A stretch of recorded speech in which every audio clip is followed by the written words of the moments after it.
All right, let's get straight to the Vanguard newspaper. I think that's the one is all replete with literally the same thing, guys. The big one on the Vanguard newspaper, you can see the pictures of Natasha Akpoti as well as her convoy being blocked. But the headline, resumption bid, drama at Senate as Natasha security agents clash.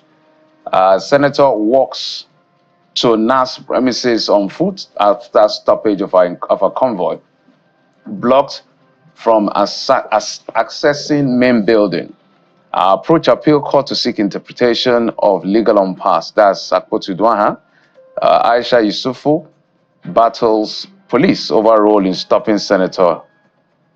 We acted on orders from above security agents.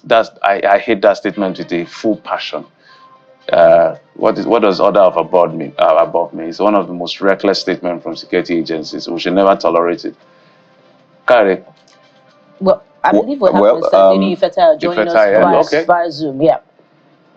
I was going to speak to the order from above. But I don't know why you were calling me. No, that's okay. Mr. Fatayo Adeni, thank you so much for coming on the program. Mr. Fatayo, can you hear us? Okay, if you can help us unmute your device so we can hear you. Good morning. Can you hear me? Yeah, we can hear you. Fantastic, Mr. Fatayo. So I just read the headline, the drama that has been playing out at the National Assembly. A question of whether or not this court judgment, I've had the privilege of reading in the entire enrolled order of court from the justice herself, and it looks like everybody is looking at different sides of, which is sometimes the big issue here, trying to separate an obiter dictum, the opinion of the judge, as against an enforceable order of court, which is the controversy here. But Natasha Akpoti has kept her promise of showing up. She showed up. She wasn't allowed access.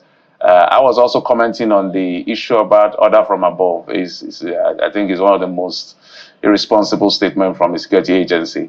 It's not acceptable. If somebody sent you, somebody sent you. There's no such thing. But I would like your comment on it, sir. Yes. First and foremost, I think a few days ago, Senator Natasha Akpoti wrote that she will be resuming on Tuesday, and I think the spokesman for Senate said that look at the judgment that you say you are coming. There are certain aspects of the judgment that you have not carried out, and like they said that you can't eat your cake and have it. There is part of the judgment that say that you have to pay some amount of money to the federal government, do a publication, and there's a way to enforce court judgment. You can't take law into your own hands. You understand? So if you are coming, the atmosphere is already tense. I believe that she should have sought the counsel from the team of our lawyers or legal advisor. So coming yesterday, I'm sure I knew that it was going to be tough and going to create an atmosphere of tension.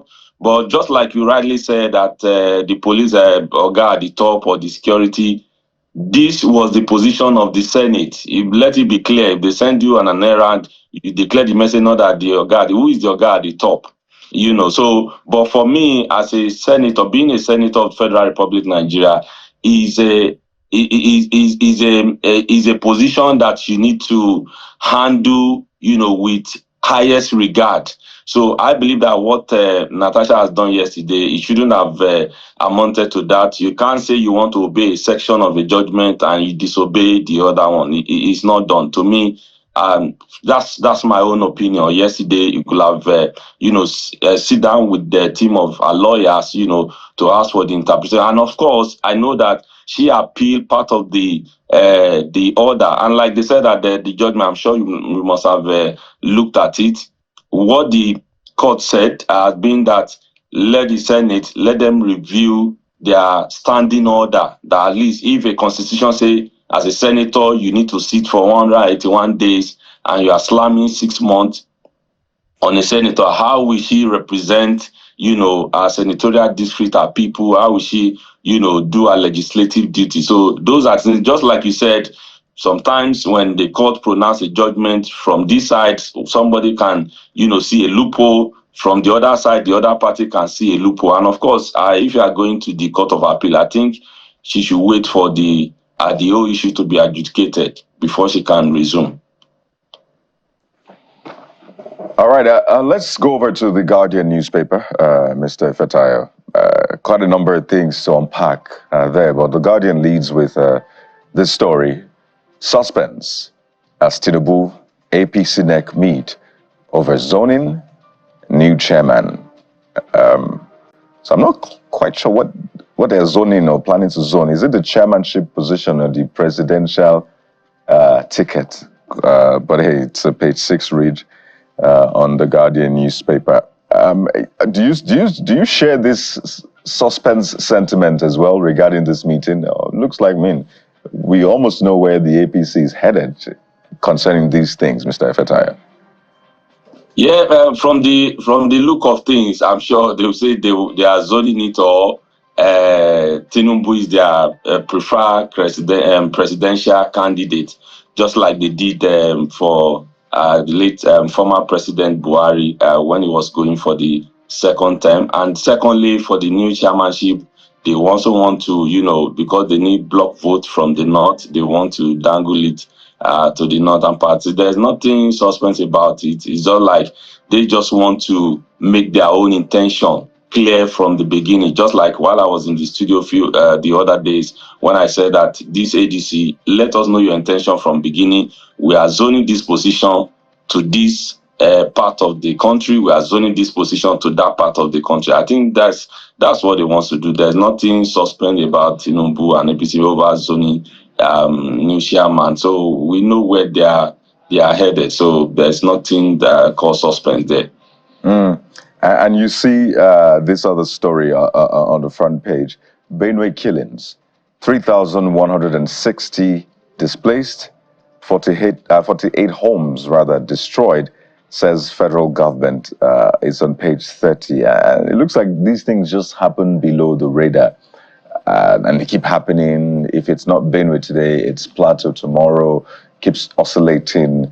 What decisive action must be taken? I know there's constitution amendment, there's meetings going on, the governors are saying what they want.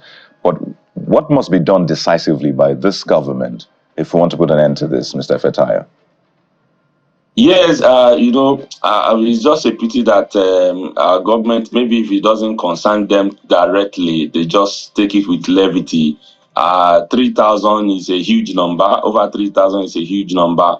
And I think you can't continue to do the same thing. There are some areas, just like, for example, I think US on their website saying, if you go to this state, these are the challenges you are bound to face, warning their citizens. I think since Benue State with what is going on now and some other states in Nigeria, they are facing issue when it comes to security. I don't see the reason why the leaders will come up, map out the strategies and nip it in the bud. And that's why we have NEMA that should show up when it comes to emergency. I've never seen anything from that agency. I stand to be corrected anyway, but I think they should work more on the security, because that's one of the functions of any government.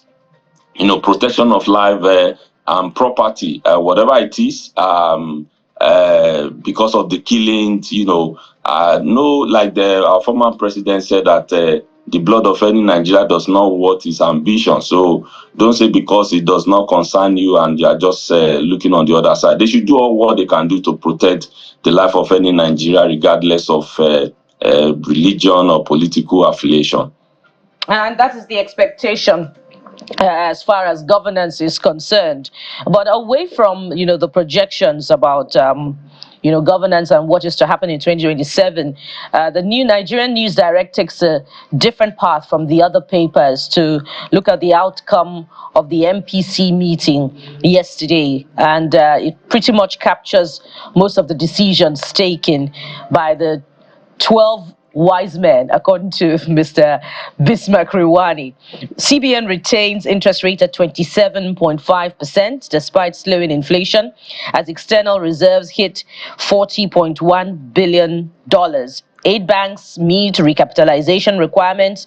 Equities maintain rally as CBN holds rates. And, again, referring to Mr. Iwani, he has said that the CBN Monetary Policy Committee is choosing to tow a cautious path. Amid the efforts to rein in on inflation. But pretty much, what are your thoughts on this? How much of the June inflation decline recorded by Nigeria informed this decision? And does this take us anywhere near the destination of reducing inflation to a single digit? No, not at all. And this thing has to start with CBN. The purchasing power of Nigeria is keep, dragging down or going down.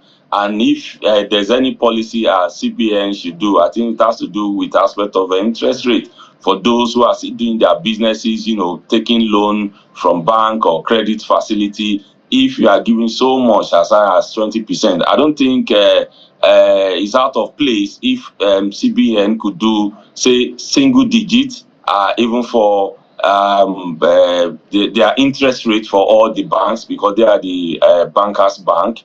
And of course, when you are saying that you want to deal with inflation, when it comes to interest rate, when there's so much money in the circulation, that is when you increase the interest rate. And if you want to, because it can cause inflation, and when there's no much, then you reduce the interest. There's no even money in the circulation to talk about. So 27 is too high for me, and I don't think ordinary Nigerian, they are feeling the impact, because before it depends on the ordinary Nigerian, the citizen, to show that, oh, okay, what we are doing, if the business thrive and if the economies is moving forward, the purchasing power is increasing, then that's how they are feeling the whatever policy that CBN is doing. But this 27% for me is too high, and despite slowing inflation and external reserve, the money is there, the other country, they are using it. Why don't you bring that, to make sure that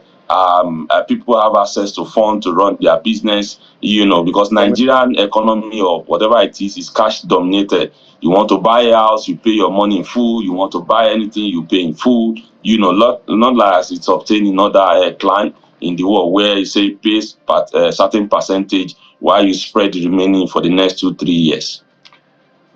Absolutely, Mr. Feta Adeni, thank you so much for your insight, as always, for coming on the program. And Nigerians, you can go out there, pick up the dailies. Do they pick it up these days? Okay, some people still do. Just go online as well and get to read in-depthly some of these stories that has been conveyed on the front pages of all of the dailies we've highlighted right in the program. Mr. Adeni, thank you so much.